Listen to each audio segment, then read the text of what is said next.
মাইনা বাফা চেনেললৈ আপোনালোকক স্বাগতম জনাইছোঁ। আজি বতৰটো বহুত ডাৱৰীয়া, বৰষুণো দিলে অলপ। আজি ৰাতিপুৱাতে মাৰ ঘৰৰ পৰা ফ্ৰেছ মটৰ, ধনিয়া আৰু ৰঙালাও, বেঙেনা, ৰচুন, মূলা, তাৰপিছত এইটো কি শাক আছিলে, ঝিলিমিলি, বিলাহী, ফুলকবি, এইবোৰ ঢেৰ চব্জি, আৰু এইখিনি ঘৰৰ হয়, বাকী চব কিনা হয়। তাকে ভাবিছোঁ আজি কি বনাওঁ। যে আৰু এটা কথা হ'ল, মিঠি শাকখিনি যদি মই এতিয়া বনাই নিদিওঁ তেতিয়াহ'লে এইখিনি সৰি যাব দুদিনমানৰ পাছতে, বা পিছবেলাই চাগে সৰি যাব। আৰু ভালেই হয়, এইখিনি একো লেতেৰা নাই। আজি এই মিঠি শাক দিয়ে কিবা এটা বনাম। বজাৰলৈ যাওঁতে ৰূপচন্দা মাছ দেখিলোঁ, সেই এজনী লৈ ল'লোঁ। আৰু মায়ে দিয়া মিঠি শাক আছে, মিঠি শাক দি আজি মাছ বনাম। আৰু লগতে লৈ লৈছোঁ বিলাহী, আলু, পিঁয়াজ, আদা, ৰচুন আৰু জালুক। নতুন চাউলৰ পেকেট এটা আনিলোঁ, ভঁৰাল বুলি। ইয়াত 5 কেজি আছে, 200 টকাকৈ লৈছে মোৰ পৰা। চাউলটো খাই কেনেকুৱা লাগিব বাৰু, চাউলটো খাই চাওঁ, বনাই চাওঁ কেনেকুৱা লাগে। মই মিঠি শাকখিনি বনাবলৈ এতিয়া বেলেগ এখন কেৰাহী লৈ লৈছোঁ। মাছ ভজা কেৰাহীখনত মই লোৱা নাই। কেৰাহীখনৰ ষ্টিমটো বহাই লৈছোঁ। অলপ তেল দিম, একদম কমকৈ দিম মই তেল।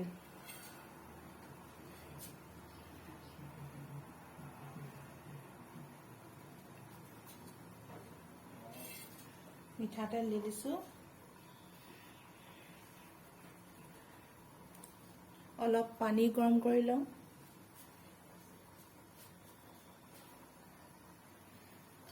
পিঁয়াজ দি দিছোঁ, আদা ৰচুনো দি দিছোঁ একেবাৰে।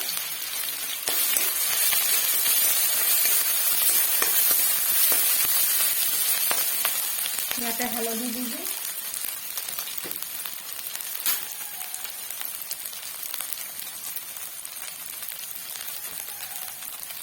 হালধি মই কমকৈ দিছোঁ।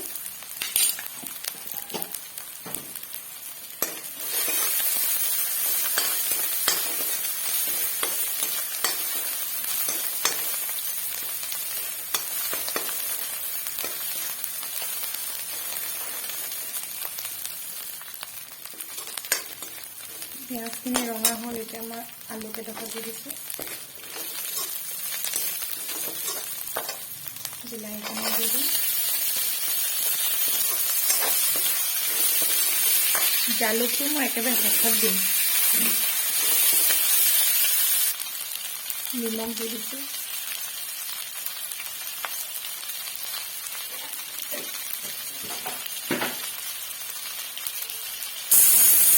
ভাতৰ কুকাৰটো চিটি মাৰি উঠিলে, ভাতো হৈ গ'ল। এতিয়া মিঠি শাকখিনি দি দিম।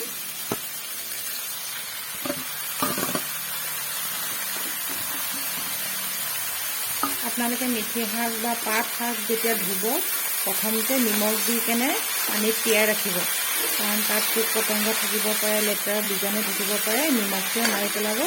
তাৰপাছত আপুনি পাছৰ বাৰত আপুনি 3 বা 4 বাৰ ধুই দিলে পাত শাকবোৰ চাফা হৈ যায়। আজি মই এই শাকখন বনাবলৈ ননষ্টিক পেনটো ব্যৱহাৰ কৰা নাই, লোহাৰ কেৰাহী লৈছোঁ, কাৰণ ননষ্টিক পেনত ইয়াৰ সোৱাদ নাহিব। এইবোৰ শাক পাচলি আচলতে লোহাৰ কেৰাহীত বনালেহে ইয়াৰ সোৱাদটো আহে, জুইত বনালে ইয়াৰ সোৱাদটো আহে। সেইকাৰণে মই আজি এইখনে কেৰাহী ব্যৱহাৰ কৰিছোঁ। আপোনালোকে বাৰু মোৰ ভিডিঅ'বোৰ চাই কেনে পাইছে লাইক কৰিব, যদি ভাল লাগিছে লাইক কৰিব, কমেণ্ট কৰিব, ছাবস্ক্ৰাইব কৰিব, শ্বেয়াৰ কৰিব। আৰু আপোনালোকৰ পৰা অশেষ মৰম পাম বুলি আশা ৰাখিছোঁ। লৰাই এতিয়া পানীখিনি প্ৰায় শুকাই গৈছে। এই যেতিয়া শুকান হ'ব, তাৰ পাছতহে আমি পানী ঢালিম। আলু সিজি গৈছে, বিলাহীখিনিও সিজি গৈছে প্ৰায়। এতিয়া আমি লাহেকৈ পানী দি দিম ইয়াত।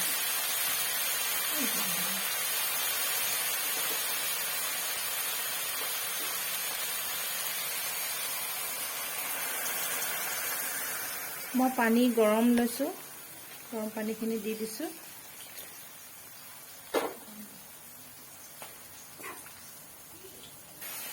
অলপ উতলিছে, এতিয়া মই মাছখিনি দি দিম।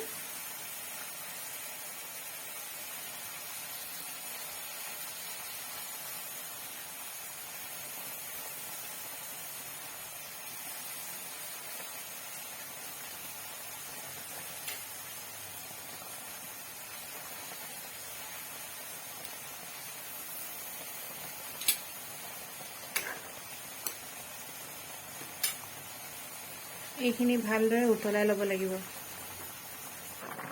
শাকখিনি প্ৰায় উতলিছে, এতিয়া মই জালুকখিনি দি দিম। জালুক মই 2 চামুচমান দিছোঁ।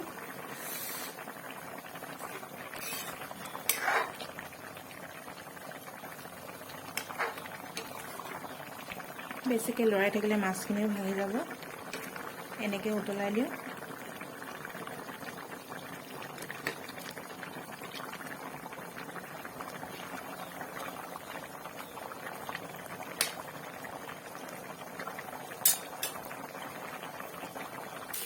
আৰু এইফালে মই উৰহি ভাজি আছোঁ।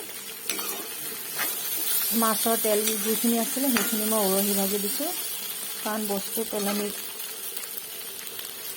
পেলনি কৰিবলৈ নাপায় আৰু তেলখিনিতো নষ্টহে হ'ব, সেইকাৰণে মই ইয়াত উৰহি আৰু আলু ভাজি দিছোঁ। এতিয়া চাউলখিনি ভাতখিনি চাওঁ আহক। নতুন পেকেট আনিছিলোঁ মই এইটো। চাউলখিনি কোমলে হৈছে বাৰু, চাউলখিনি ঠিকে আছে, খাবলৈ ভালে হ'ব। এই শাকখিনি প্ৰায় হৈয়ে গ'ল, মই 10 মিনিটমান উতলাই ল'লোঁ। এতিয়া মই গেছটো অফ কৰি দিম। ভাত আৰু মিঠি শাকৰ মাছেৰে বনোৱা শাককণ আৰু উৰহিৰ চব্জিকণ দি মই ভাত সাজ বাঢ়িলোঁ। আৰু লগতে এইটো কথাও মই ক'ম, আজি এই ভিডিঅ'টো মোৰ মা বাবাৰ কাৰণে মই ডেডিকেট কৰিছোঁ, কাৰণ মা বাবাই মোক ৰাতিপুৱাতে চব্জি সাজখিনি দি পঠালে। আজি সেইখিনি দিয়ে মই বনালোঁ সকলোবোৰ।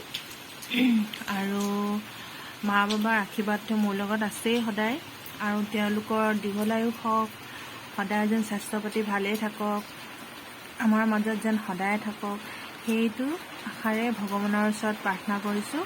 আৰু আপোনালোকৰ যদি মোৰ ভিডিঅ'বোৰ ভাল লাগিছে তেতিয়াহ'লে লাইক কৰিব, কমেণ্ট কৰিব, শ্বেয়াৰ কৰিব আৰু ছাবস্ক্ৰাইব কৰিব। এইখিনিতে মই আৰু এটা বস্তু দেখুৱাওঁ। মই আচাৰ বনাইছিলোঁ এবাৰ, আপোনালোকক এটা শ্বৰ্ট ভিডিঅ' এটা দিছিলোঁ। এইখিনি হৈছে কমলা আচাৰ। কমলা আচাৰ মানে কি হ'ল, ইয়াত মই এই আচাৰখিনিত আচলতে বৰটেঙা দিছিলোঁ। বাহিৰত বহুত দিছে, বৰষুণ দি আছে দেই আজি, তাৰ শব্দটো আহিব পাৰে। আৰু ইয়াতে এটা কথাও জনাওঁ, মই ভিডিঅ'বোৰ বহুত কষ্ট কৰি বনাওঁ, কাৰণ গোটেই ঘৰৰ কাম কৰি মেলি মনৰ ফূৰ্তি কাম এটা কৰিবলৈ কাৰণে বহুত হেঁপাহ, আৰু মই বহুত কষ্টৰে ভিডিঅ'বোৰ বনাওঁ। সেইকাৰণে যেন আপোনালোকে মোৰ ভিডিঅ'বোৰ কেনে হৈছে আপোনালোকে মোক জনায় যেন। আৰু এই আচাৰখিনি কথাকে কওঁ, এই আচাৰখিনি মই বৰটেঙা আনিছিলোঁ মোৰ লগৰ এগৰাকীৰ ঘৰৰ পৰা। বৰটেঙা লৈ কেনে মই চেপিলোঁ, বৰটেঙাখিনি মই চেপি ল'লোঁ। তাৰপাছত বৰটেঙাখিনি মই বইল কৰিলোঁ, বটল এটাত ভৰাই ৰাখিলোঁ। তাৰপাছত মই লাহে লাহে জলকীয়া দিলোঁ, ৰচুন দিলোঁ, ভোট জলকীয়া দিলোঁ। আৰু সেইদিনাখন মই কমলা আনিছিলোঁ, মই কমলা 2 ফুটমানো দি পঠালোঁ। ইয়াৰ টেষ্টটো মানে ইমানেই ভাল হৈছে খাবলৈ। কমলাটো নেখালেও তাৰমানে বৰটেঙাৰ লগত কমলাৰ যিটো জুচ, তাৰ টেষ্টটো বহুত সোৱাদ। আৰু ৰচুনটো পূৰা টেঙা টেঙা লাগে খাই, মানে পূৰা ইয়াৰ নেমুৰ ৰসখিনি ৰচুনটোত সোমাই গৈছে। আৰু বহুত ঝালো হৈছে, যিহেতু মই ভোট জলকীয়া দিছোঁ, এইটো ঘৰৰ জলকীয়া দিছোঁ। আৰু এটা মই আচাৰ বনাইছিলোঁ, এইটো হৈছে ৰচুনৰ আচাৰ। ইয়াত অকল মই ৰচুন দিছোঁ আৰু 5 ফুৰণ দিলোঁ। এইখিনি মই উলিয়াই লৈছোঁ, অলপ বেছিকৈ নোলাওঁ। আৰু ইয়াত মই তেলটো গৰম কৰি কেনে 5 ফুৰণখিনি ভাজিলোঁ। তাৰপাছত ৰচুনখিনি দি কেনে বটলত সোমাই ৰাখিছোঁ। আৰু ৰচুনটোত পূৰা মছলা সোমাই গ'ল, কাৰণ এসপ্তাহমান হৈ গ'ল মোৰ এইখিনি। আপোনালোকেও এনেকৈ ৰচুনৰ আচাৰ বনাব পাৰে। আৰু এইটো বৰটেঙা আচাৰটো আপোনালোকে বনাব পাৰিব। এবাৰ ট্ৰাই কৰি চাব। মই একোৱেই নাজানিছিলোঁ, কিন্তু মই লাহে লাহে সকলোবোৰ শিকি গ'লোঁ।